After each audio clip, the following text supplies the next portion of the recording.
Welcome to today's podcast, Global Citizen Life. Today on the show, we have Kevin Dunlap, and thank you very much, Kevin, for joining us today. It's a pleasure. It's great to be here, Sally. Thank you. So can you give our listeners a little bit of background of yourself, your journey as an entrepreneur? Oh, wow. Yes. Right now, what I'm doing, I'm a business coach or business consultant is probably a better explanation of what I do. And my journey began as an entrepreneur back. I'm not going to tell you what year it was, but I'll give you the story, and then you can guess the year. I was working as a computer programmer, and I ended up getting downsized. So what I thought was a bad reason, which that started my journey. But I was a computer programmer working on a little project, and some of you may recall, known as Y2K. Ah. So that was a little while ago. So guess the year, and it wasn't 2000. No, it was before then. The year before that. And after getting downsized and the way that they let me go, I swore I would never work full time for corporate America ever again, and I've held that to be true so far. And my journey began, oddly enough, in sales and working for a network marketing company. So, I mean, network marketing is not all bad things. I mean, it does teach you some really good habits and good skills if you're working with the right company, that is.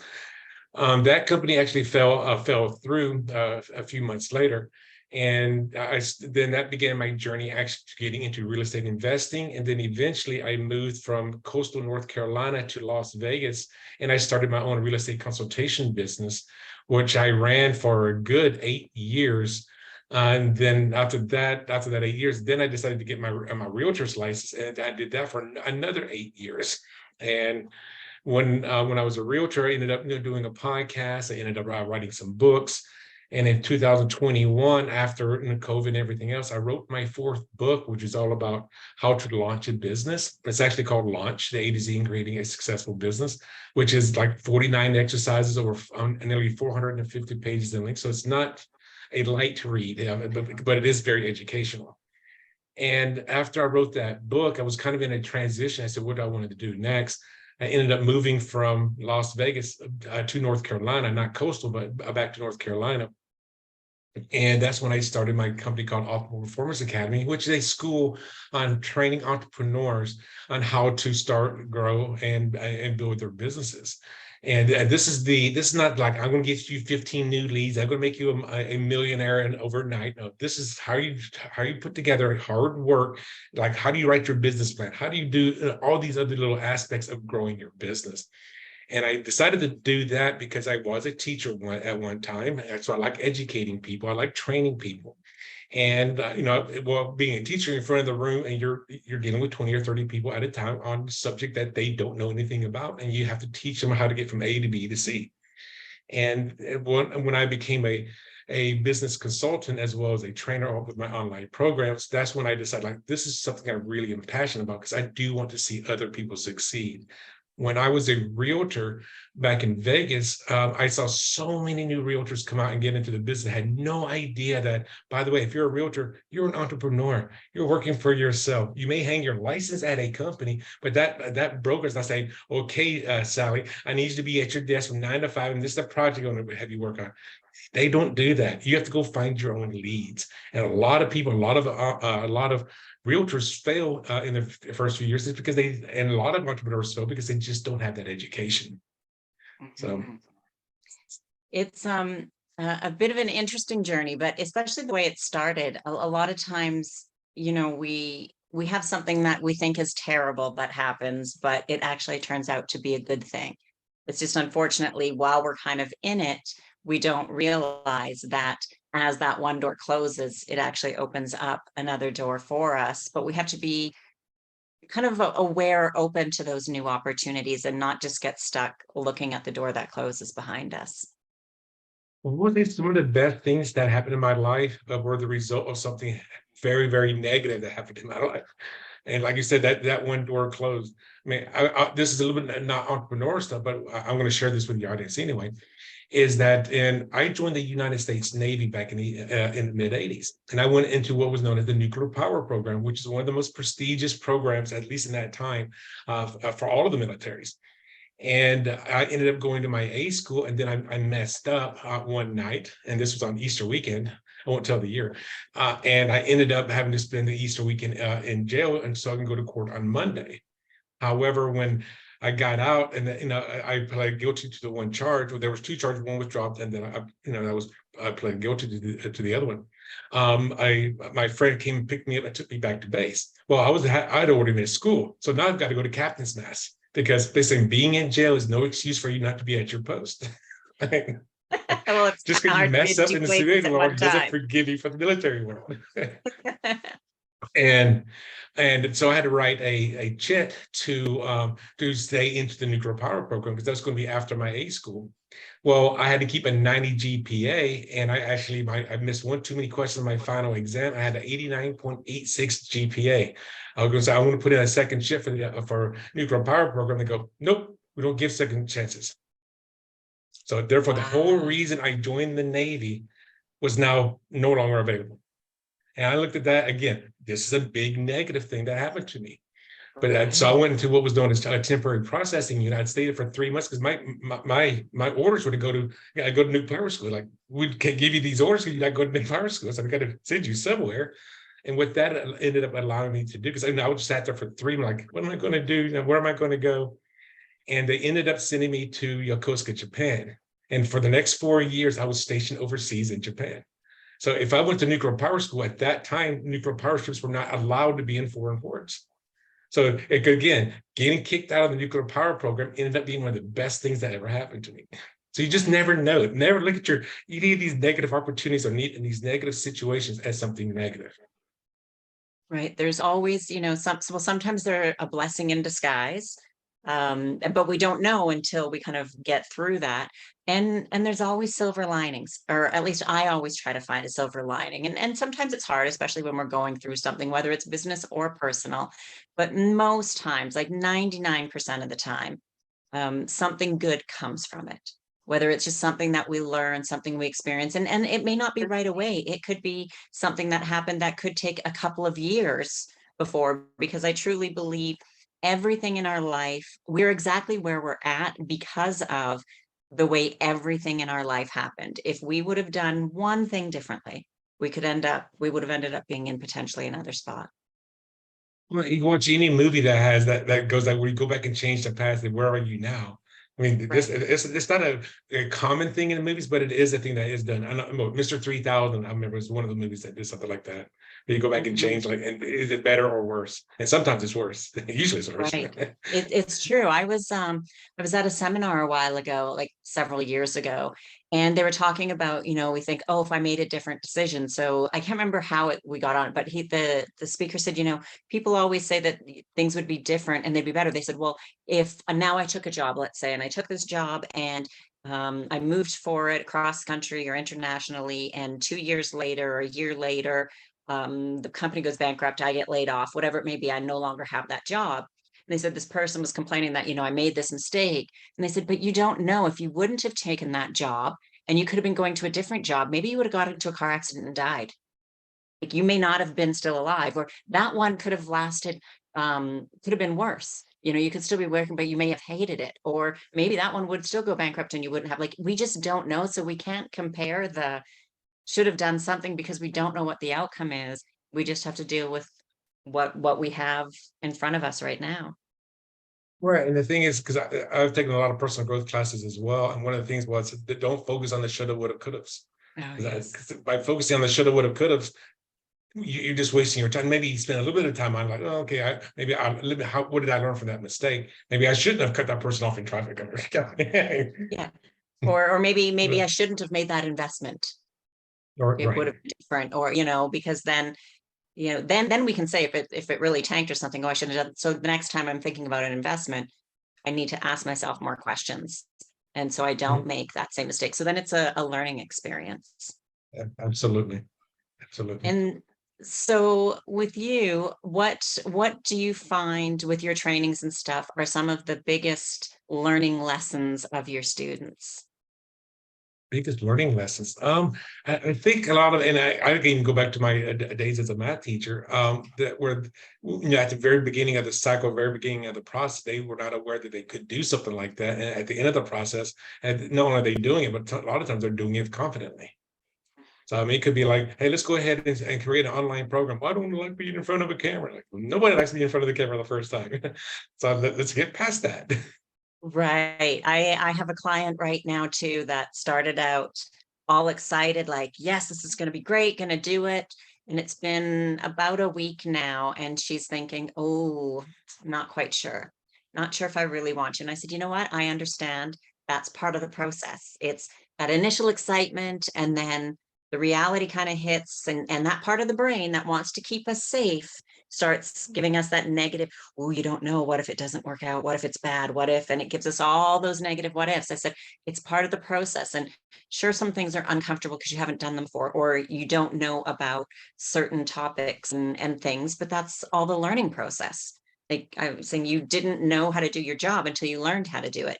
You didn't know, how to write, how to walk, until you started to walk, and you fell down a few times, some more than others, but we figured it out, and it became easier. Same with tying our shoes. When you're a kid, starting like tying your shoes is hard, and now we just do it so quickly we don't even think about it. And that's sometimes too with starting a new business, doing new things, that we have to realize it is hard. There's a learning curve. We don't know what we don't know. We're not comfortable, but after you do something over and over and over again, it becomes simple and easy and second nature. And the thing is, and I was just talking about this to another person earlier today, ironically, and it's like how many people, and Sally, I'm going to say I am a victim of this, and Sally, agree with me or disagree with if you want. How many people do you think, percentage-wise, when they're starting a business, feel like they're actually going through imposter syndrome? Like, maybe let me Almost supply that for all. me. I think almost all. I give it 98%.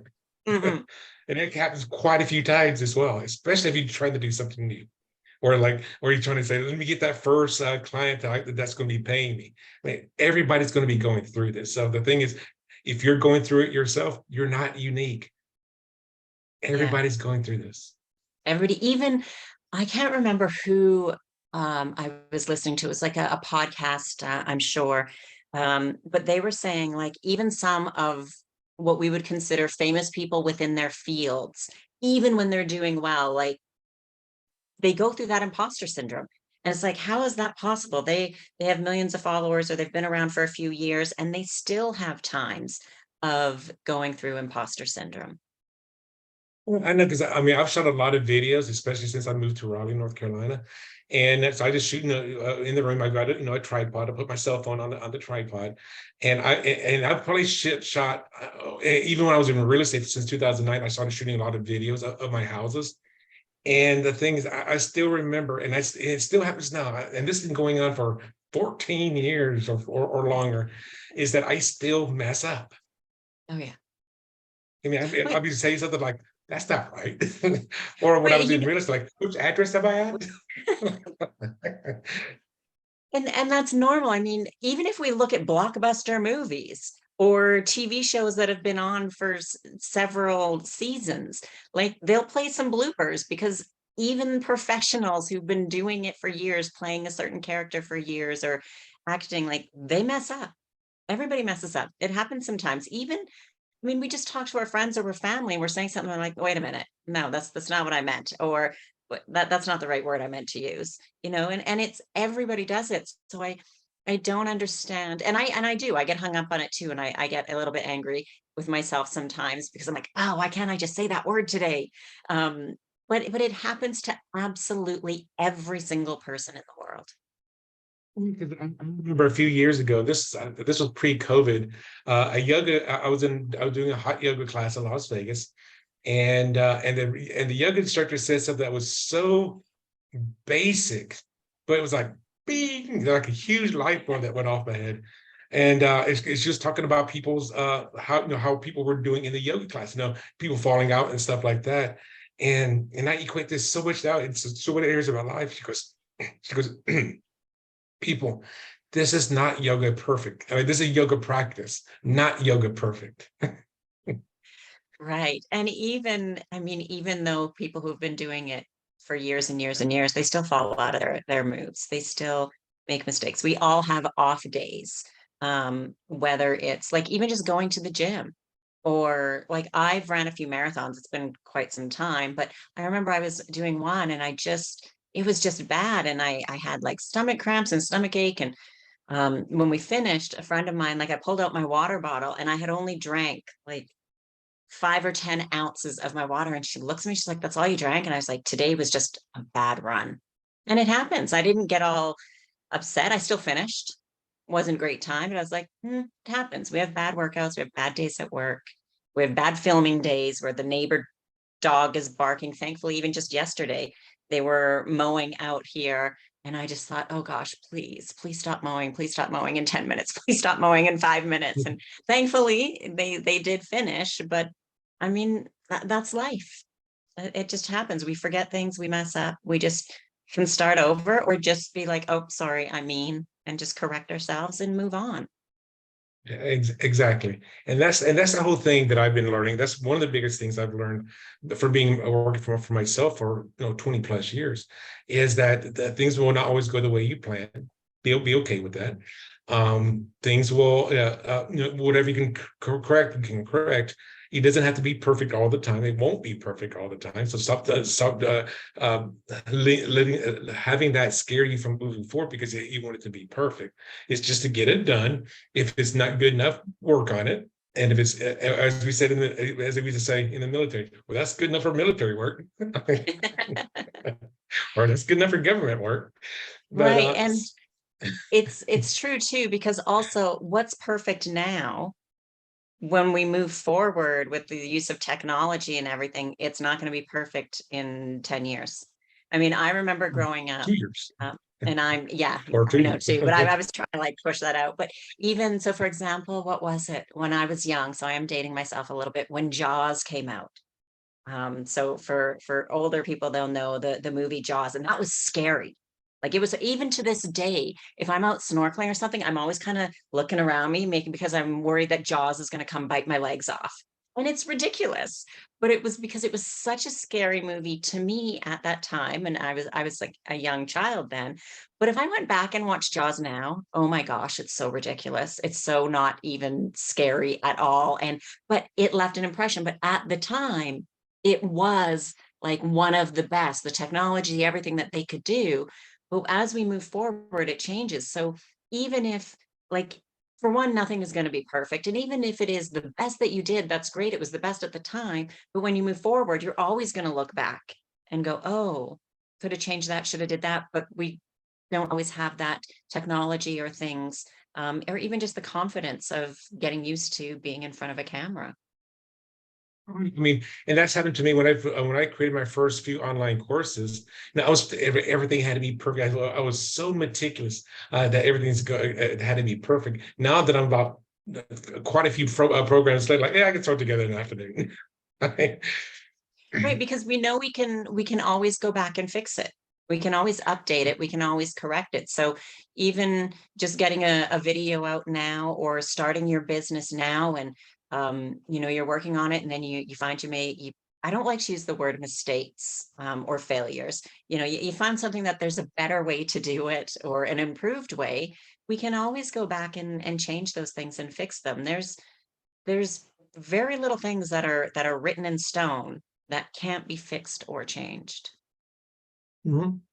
Yeah, and like I said, with new technologies and AI and all this other stuff that's coming out and is being updated on a weekly basis, basically, things will get better. I mean, I recorded my first program over about 9 to 12 months ago, and I've done so many stuff, so many other programs since. It's like it becomes so much easier because you get that experience. Now, when I'm shooting video, I got my camera up there, my cell phone camera. I'm already thinking like the editing process. This has to be because I understand, like, if I'm going to say something, I probably should pause for 2 seconds here because I know this is going to be a cut that I'm going to be cutting later, and you learn that after you do it a few times. And back when I was in real estate and I had other people shoot videos for my house, because I did that a couple of times, and they were like, I'm so nervous, like Number one, why are you nervous? And number two, I'll tell people, because how I used to shoot a video was I would stand in front of the camera. I would say, this is what I call the intro. Hello, this is Kevin. Today we're at 123 Main Street, blah, blah, blah, blah. So I introduced the house. Mhm. And then the third part would be the outro. Well, thank you for taking a look at 123 Main Street. For more information about this or any of our homes, go to blah, blah, and I give all my contact information. The second part would be the walkthrough of the house.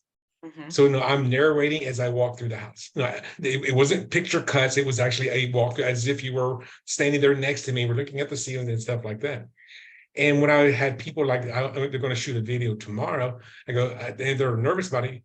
I'll tell them, go shoot your own house. Go shoot the video of your own house. You're not going to post it anywhere, but you get the experience. You start getting the practice. You're always going to turn right. I'm always going to make that habit. I'm always going right. I'm always going left. Or, what, you start creating those habits. And once you've done that, that experience comes in. And then after you've done it 2, 3, 4, 5, 10 times, it's going to be so much easier. Like you said earlier, the whole walking, driving a car, or somebody, let's say if you learn how to drive a car on a stick shift or a column shift.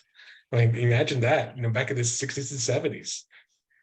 Yeah, it's true. And so you've been doing your business for several years now. And what do you find in working with others? What types of recommendations or things can people do to find ways to cut costs? Like, are there some kind of classic things that you find people generally maybe spend too much money on, or there's other tools or things that they could use to kind of cut costs? If you're trying to cut costs because you're trying to maintain a budget, then yes, you have to look at your expenses that you have, and are they worth the results that you're getting? For an example, if you hire somebody at $50 an hour to make $65, it's probably not. It's probably you're just over leveraged right there. But so you have to look at your end results, and this goes with any kind of cost. I mean, if you're going to start doing Facebook ads, or you're going to stop doing Facebook ads, or wherever you're going to be making a purchase in your business, you need to have an outline. And I know some of you people are not that analytical or not that good with numbers, but you have to understand what your budget is going to be, and if you're going to cut costs, find out if it's going to hurt you, or can you have somebody else do it, like I say, a virtual assistant, which we in the industry call a VA, a virtual assistant that can go and do that for that job for you at a lower cost. And the last thing I also look to do, and this is actually increasing your cost a little bit, is find out what are the things that you're doing, or let me ask you the different way. I'll ask you, what is your hourly rate? What is your hourly rate? $20 an hour, $40 an hour, $50 an hour? Let's say your hourly rate is $50 an hour. Then at the end of the day, why are you sweeping your floors? You're spending an hour, $50 an hour, where you can pay somebody else $10 or $12 an hour to do that very same task. And then that extra hour that you now have, how can you grow your business even more further? So sometimes it's increasing your costs, so it frees up your time so that you can be more effective in running your business. Absolutely. I agree with that. And the key thing though is it's not that you have somebody doing something for you so you can scroll through Instagram or Facebook or anything, because then all you are doing is increasing your costs. But it is finding somebody to do those tasks, that you can hire somebody to do it less, as you said, than your cost, than your time, using your time wisely. So then you can be making more money to pay for them and increase your profit at the same time. The gentleman that actually explained that to me was probably like 10 or maybe 12 years ago. And he was saying, when you're running your business, the first person you probably should be hiring, and I'm not going to say anybody that you should go and do this. This is what he said to me. I'm just relating to you. The first person you should be hiring is a maid. You Mm. shouldn't be cleaning your houses. You shouldn't be vacuuming your floors. You shouldn't be doing all making the beds, doing the laundry, doing all. That's what the maid's job is. Use your time productively. And exactly what Sally just said, it does not mean to go and stream Instagram or Facebook unless you're doing that to look at other people's ads, how are those ads structured, so you can actually use that into your business. So going to Right. Facebook and streaming Facebook is not a bad thing if you're doing it properly. Right. Not watching cat videos. Although, it's not that I love cats, I'm not against them, but and that's fine to watch sometimes if you're really stressed out for 5 minutes, not more than that. But no, it's hiring people to do things, or I've always said to doing things that you don't like to do. So if Mhm. there's some Maybe like social media. If you hate posting on social media, maybe then that first person you do hire is somebody to take over your social media. Or Mhm. if you need kind of a personal assistant for organizational, bookkeeping, whatever it may be, definitely those also should be one of the first people that you consider hiring when building up some income and affording to do that, or slightly increasing your costs to make sure things are done effectively. Because even time, right? Time turns into money. So if they save us time, if you, like for me, there's times when there's certain tasks I hate doing. And I'm just like, and then it takes me longer to do because I procrastinate it. I think about it. I slowly kind of, and it's taking me longer than if I were to hire somebody who enjoys doing it and likes doing it. Then now it's getting done faster than I do it, and it's getting done, and I can spend my time working on something that I enjoy doing more. Mhm. Well, I think Tim Ferriss said it beautifully in his book, The 4 Hour Work Week. And he had an acronym in the book, and he used the word deal, DEAL, deal. And the D stands for what can you delegate? Mm, What can you give to somebody else, which is what we've kind of just been talking about. The mhm, second one, again, this could be also how do you reduce your costs? What can you eliminate? What are you doing mhm. that is not productive, and get it out of your system? The third is the letter A, and that stands for what can you automate? What can you put Oh, on yeah. so you create the system and just having it going over and over again. And before I say the L, I'll give you an example of this. A personal example of this is I used to own and analyze apartment complexes back when I was doing real estate investing. And I remember getting the sheet, and I would go through I would look at the numbers, and I would get down on hand, and I go and just try to figure out, is this a good deal or not?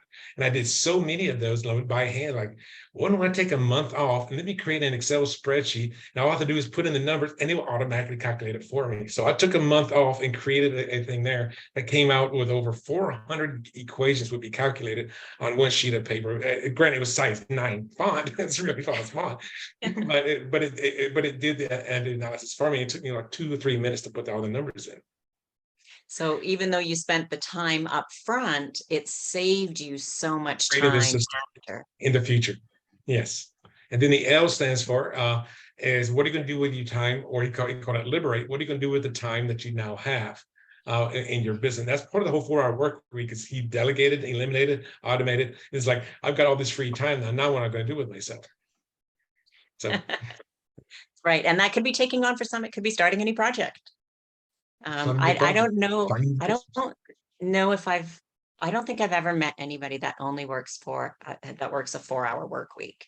Um, Not, or if they do, maybe on one project and they have several, because most times with creators and business owners, we find new businesses, new creations, new things to work on, which is nice. Some people though with family, and right, it depends on where they're at in life. If you can, do a 4 hour work week and do well and spend time with your family, you've got small kids, makes sense to do that. And it just, and those times of our life always changes as well.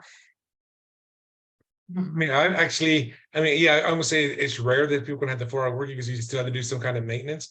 But then again, if you've got investments and it's all automatic, then you can be that way. And I know, case in point, I'm not going to tell her name, but I've got a friend of mine that I've known for several years. She's written one of the testimonials on one of my books, now in one of my books.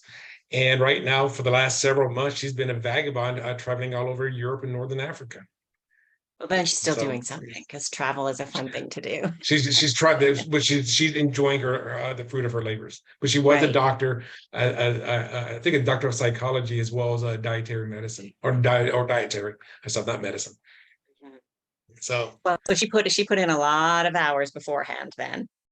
correct, And correct. that's a thing too, um, that I think non-entrepreneurs don't realize is starting out, it does take a lot of hours, and a lot of time. So either it can go a couple different ways. Either you work way more than your 8 hour Monday to Friday job when you're starting out, or you're starting maybe it as a side hustle and you're only getting a few hours in, but it does take time to build up a company. And so if you can work 10, 12, 14 hours a day. Some people do as a startup.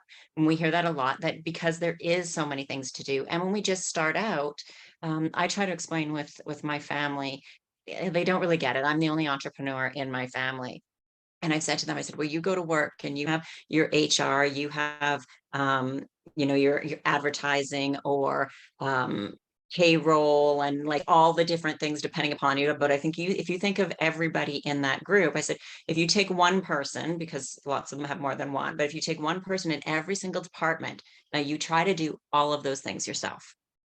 So if there's like 10 or even let's say 5 departments and they all have one person working 8 hours, and like you try to do that 8 hour for 5 people in one day, it's impossible. Like you're just not going to get that much done that quickly. And that's when, as we've talked about, the automation, the eliminating, hiring people to do stuff for us. But at the same point too, understandably, that for most of us, it takes time to get there.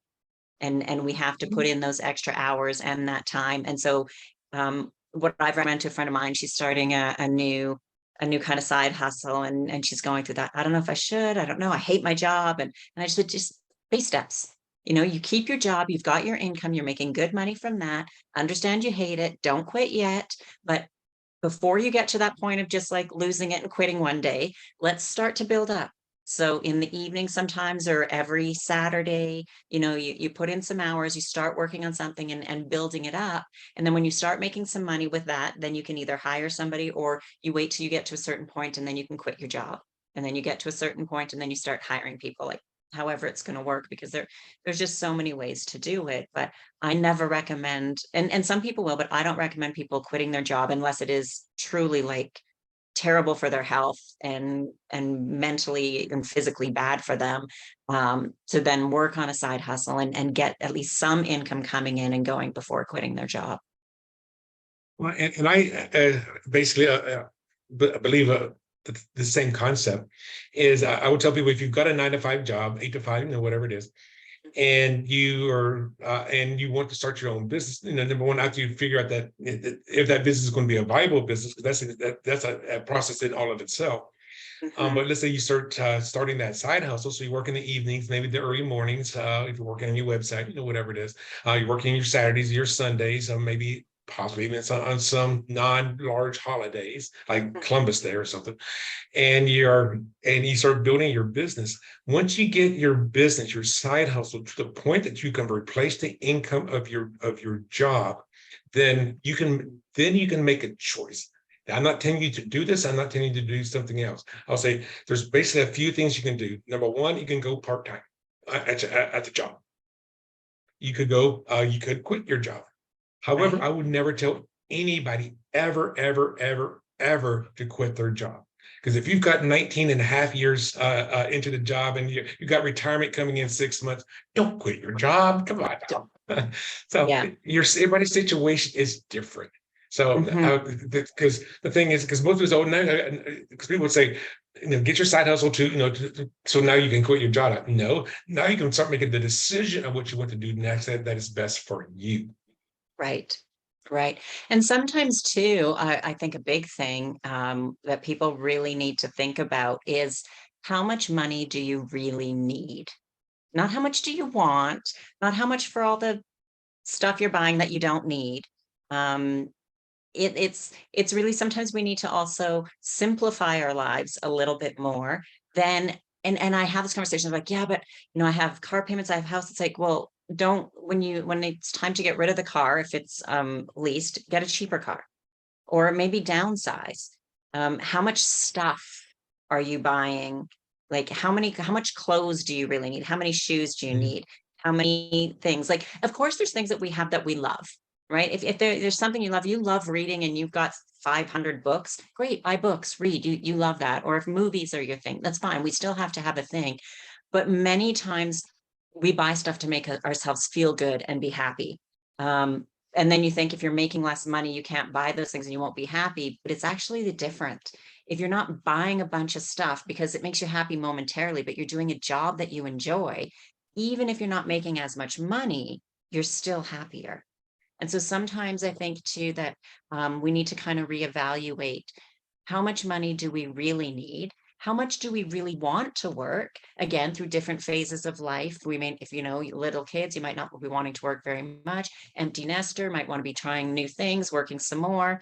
Young before even kids, you could work a lot if you want. Like we have to take that into consideration as well. And what is important to you, and what do you really want? Like sit down and think about what will make you happy. And most people say to do whatever I want.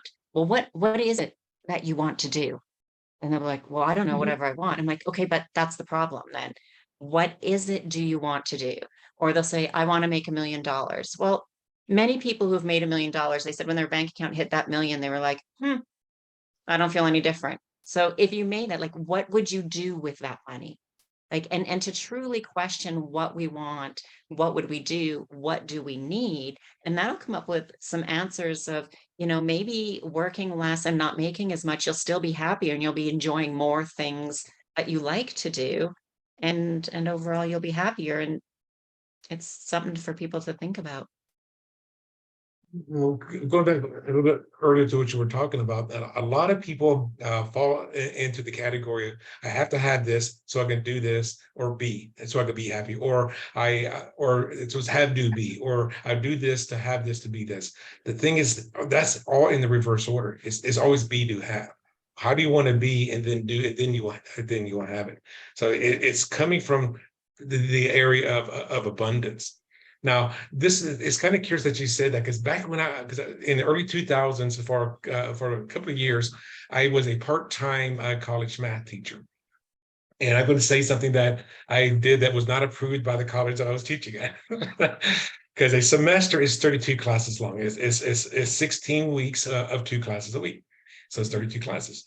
And I always, when I wrote my syllabus, before the beginning of the class, a week or two before the class, I always wrote it as a 30-day syllabus. So I left what I call 2 buffer days. And Mhm. one buffer day was specifically for in case we have to slow down because the concept, they don't understand the quadratic formula and spend a bit more. So I had an extra buffer day just to make up for that. And if I never Okay. used it, guess what it was? It was the study day before the beginning of the final. It Great. was going to be used. And then I had a Hmm. second buffer day. And I remember that this day is optional. I'm going to teach you a little bit about entrepreneurship. And I have Rich Dad Poor Dad and some other books that are with me. And I would say, I'm going to give you 6 homework questions.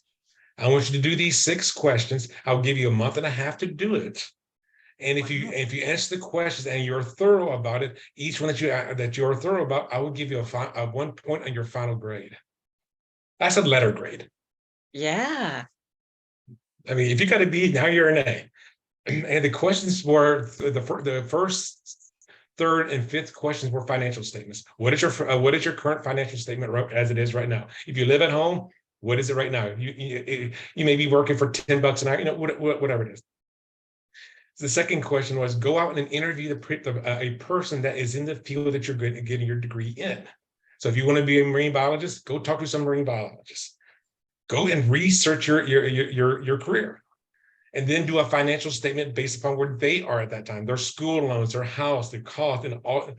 And then, and I forget what the fourth question was, but the fifth question was, um, uh, well, I'll jump to the 6th questions. That's the most relevant one. I go, if I were to pay all of your bills, I don't care what your bills are. You live in a mansion, you want a Porsche, I'm paying for all of your expenses. And I'm going to give you an extra $10,000 a month for free. What would you be doing now? And is it going to be that and become a marine biologist, or is it something different? And Right. the thing is, if, like we said, this is complete liberation. Because people say, well, when I retire from my job, I'm going to play golf. No, you're not. Not 7 days a week, 8 hours a day. No, you're not. And Maybe once a week. the other part too, though, is you may not survive to be at retirement. And I've known it to happen that people have died before, they've got plans to hit, this one man I knew planned to hit retirement. He was like a couple of months away and he had a heart attack and died. And when I found out, I'm like, no, he's traveling, he's going to travel with his wife. Like they've made all these plans to travel once he retires. And he didn't make it. Yeah, you can't wait. You can't put it off until summer day. It has to be So sooner than that. Yeah, so we have to be doing things that we enjoy doing, that bring us happiness, before waiting. Well, and that's the thing is when you're running a business, one of the things, because I talk about what I call the 7 bucket system, which is, Mhm, seven checking accounts, which is the same 7 bank accounts that you should be having. mhm. Yep, One of those accounts is what I call the fun account. It's where like 10% of your gross profit goes into that fun account, and that fun account is to be spent every single month. Now you may have a second fund account for like that big trip to Europe or big trip to Alaska or wherever. But the thing is, you have that fund account because that fund account, you know what that fund account is for? It is to reward you for all the hard work that you put in, and you're going after some of your bucket list items that you may have. right. And I've heard of that. I thought the one that I heard of was 6, but seven's probably could be 7, but also 2, and that is like Okay, guilt-free spending. It's like guilt-free spending, and you spend it. So if you want to spend like, and but the way the method that I was heard is you could save it up for a couple months, but only a couple. So if you wanted like some, I don't know, like something really expensive piece of clothing or article or whatever, or you just do something crazy on a massage. whim. It's just all guilt-free spending, and you Mhm. must, I think it was within 3 months, you must spend it all. Right. Now, if you're saving up for something bigger, you just put another account. Now, when in my second, no, in my fourth book, when I was talking about the 7 bucket system, I do say that this account should either be a checking account or should be cash. Mhm. So, Yeah. because that way, if you're worried about minimum balances and things like that, because this is a account that's going to be going to zero quite frequently. So Right. if you're at a bank that charges you a penalty like a checking or a savings, maybe it should be a savings account. They can just make sure you pull the money out. Because we want to, yeah, different banks are different. Or leave it as cash. So we got, you put it into an envelope, keep it under the bed, keep it wherever, and then yeah, you just make sure you spend that because you have to reward yourself. Otherwise, you're just going to work yourself crazy and be like your friend Sally that he 2 3 months from his dream, his waiting 60 years to go and do something. Oh, now it's coming, and now the wife is like, oh, well, what is she going to do? Yeah. Yeah, so it definitely is important. And I love having all the opportunities of entrepreneurship and being a business owner. It does come with a lot of work though at the same, but everything's a trade-off. I think having a job and going Monday to Friday, 9 to 5, 8 to 5, or whatever those hours may be, being limited to how many vacations I can take off a year, asking for a day off to do things, for me, that just doesn't work. I have a friend of mine who does that. She loves it because she says, well, I know exactly how much money I'm making every month. And I said, well, you do right now, but what if all of a sudden you go into work one day and you get laid off? I'm like, that's a false sense of security. At least I know that I can do the best I can do. If I have to make more money 1 month, if I have to put in more hours to do something, or if I have to try to get another client, of course, there's no guarantee, but I can do more work to have a better chance of that happening. You're stuck with your salary, when you get vacation, how many days off you take. Like, to me, that's very constricting. To her, it's security. Back when I was on this buffer day, one of the topics that I talked about in the buffer day is that I say that most people live within the income that they're making. So if you're making $20,000 a year, you're living for $20,000 a year. If you're making $80,000 a year, you got a nicer house, a nicer car, a nicer things, and you're living at $80,000 a year. If you get a raise, guess what? Your expenses typically go up. For an Mhm. example, like, oh, I just got a raise of $20,000. Man, we should redesign that kitchen, Right. or let's go buy that A new new house. Let's go buy that car. new car. Take that But the holiday. thing is, I would say when you're working a job, when you get those pay raises, because people live within their means is what I said at that time. If your Mhm. means go up, you're living your expenses go up, and that's just human nature. I'm not even going to say just Right. American nature. I'm going to say human nature. Mhm. However, let's assume. Remember, this was the early 2000s. I was teaching like 2002 to 2003 that I was teaching this. So let's say you're getting advanced and getting advanced and getting advanced. Oh, by the way, when you're going to work this one day. Oh, but I forgot to tell you, you work for Enron. Okay, now you're going to work one day, and all of a sudden the gates are closed. What happened to Mhm. your income? What happened to your expenses? They're still there. Still there. And with There's no, no, and with most and I just gave people a with talk about this. without the rainy day fund, right? Without the savings for 3 months or 6 months till they find a new job, they're paycheck to paycheck, and now there's no paycheck. Well, and yeah. And it happened to many, and that's just one example. There's many examples of companies that have done that. And Well, so I yeah. was laid off back in '99. I gave you the year now. I was laid off in 1999, and one of the things that I've learned, and I talked about this on other people's shows, is a topic that's called "There's no security in job security." No, you're right. Because you never know when they're going to be downsized. Let's say you Mhm. work for Google. Oh, we've got to lay off a third of our employees or 20% of our employees. Like maybe you could be one of those 20%. You hear about this in the news all the time. So there Right. is no security in the job security. However, if you were to quit the job, you say, hey boss, I'm going to be leaving. Most people would give a 2 weeks notice. Hmm. However, if you're being let go, they usually don't give you a 2 weeks notice. Oh, It's bye-bye, kind of you're done. lopsided. Yeah, right now, pack your stuff. We'll have somebody escort you out of the building. Yeah, Exactly. yeah. It's so on that note, it's very important, I think, for people to figure out ways to have multiple streams of income. It doesn't have to be a lot. Sometimes it's, and we all start a business with nothing, but we build up. Even if, you're making an extra few hundred or $1,000 a month, if you're still have a job, that's great. You could bank that money, you can save it, invest it, use it for big purchases or something. Or if it does happen that you get laid off or something bad happens, you at least have something where you have some coming in, and then you can focus more and build up on that over time. So I do think it is important to have multiple streams of income. It's the saying that a lot of people have probably heard in the past: don't put all your eggs in one basket. And I say that to people. It's not just investing in just stock. It's for me, it's, just having one stream of income, only having one bank account. I think it's important for people to have multiple bank accounts in different countries. So one in Canada, one in the US, one in if they vacation somewhere. We could always have multiple bank accounts. Um, where you incorporate your business shouldn't be necessarily in the country you live in for tax purposes, for asset Or protection. stay Like, you either. don't really want to keep everything you have within the country you live, because then we're pretty good in North America, but politically, as things change, you might not be so happy. And then the changes come and you have everything stuck in that one country, where if we're diversified, then we have more options and more protection and more freedoms. Yeah, I agree. And and also, even if you are going to start a company in America, um, talk with a CPA, talk with an attorney, because I know for me, my company is not a North Carolina company; it's a Nevada company, and there's a reason for that.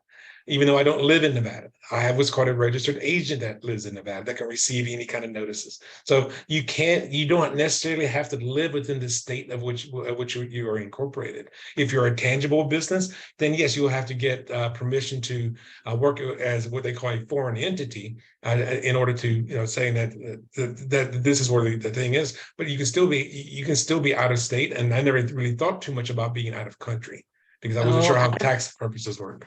yeah, generally out of country, you get a lot more tax benefits to it, because you could register in a no tax country, and then you're not paying any corporate taxes. And now, of course, you would still want whatever you pay yourself. You have your personal taxes, and that's based on where you're a registered tax resident.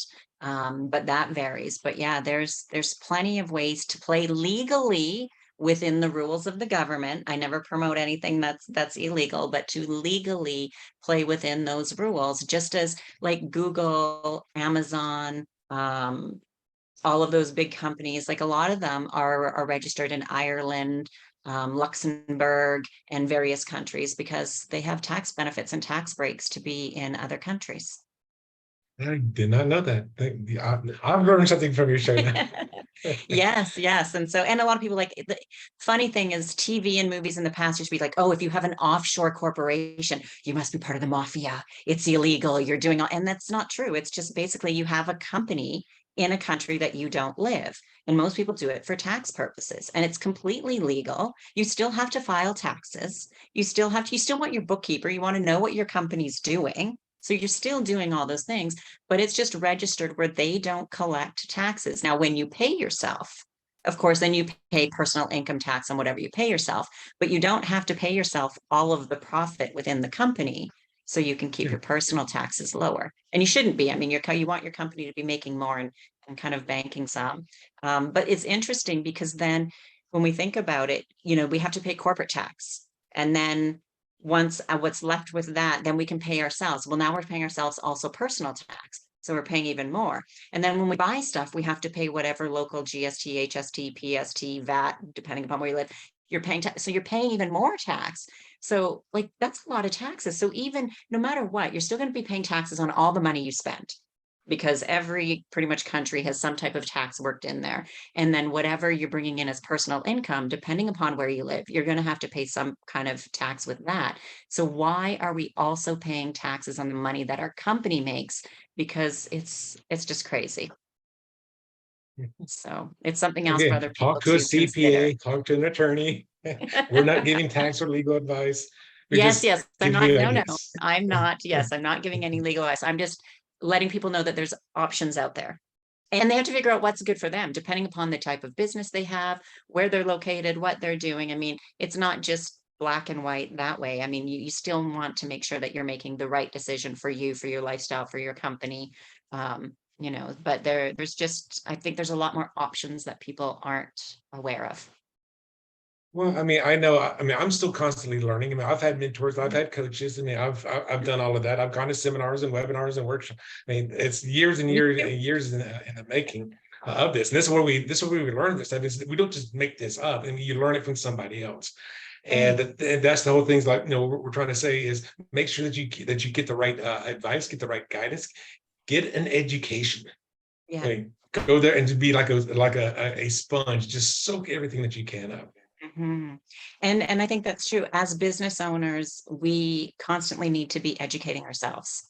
We always need to Oh, be yeah. learning. We can't just stop because it's not good for us personally, but it's also not good for our business. And things change. Things are always changing in the world, whether it's technology or new things or even tax laws or like things are constantly changing.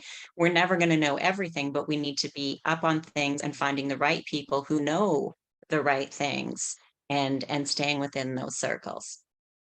And by the way, I'll just give you guys another piece of little free advice. When I told you that the fund account was one of your bank accounts, an education account is another one of them. An education account is another one. Absolutely. Very important.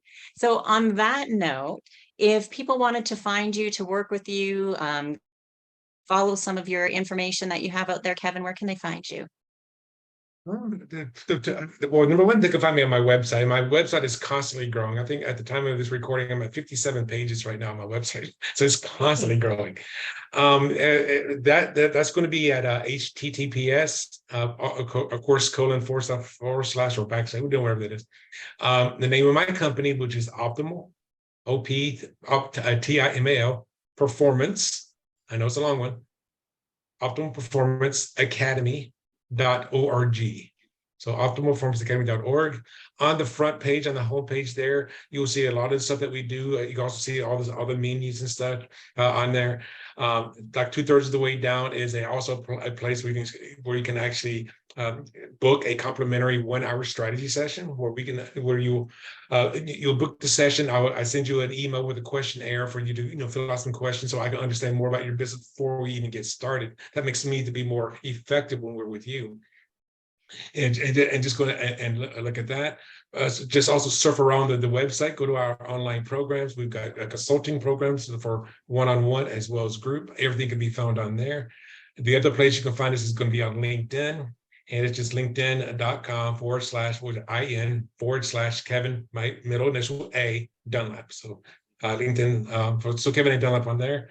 And then, of course, the optimalperformanceacademy.org. Perfect. And we'll put links in the show notes to make that easy for everyone to click I on appreciate that. those for them. Well, I really appreciate your time, Kevin. Thank you very much. I'm sure our listeners got some valuable information from our chat today. So I just want to thank you very much for your time. Oh, it's been my pleasure. It was great being here, Sally. Thank you.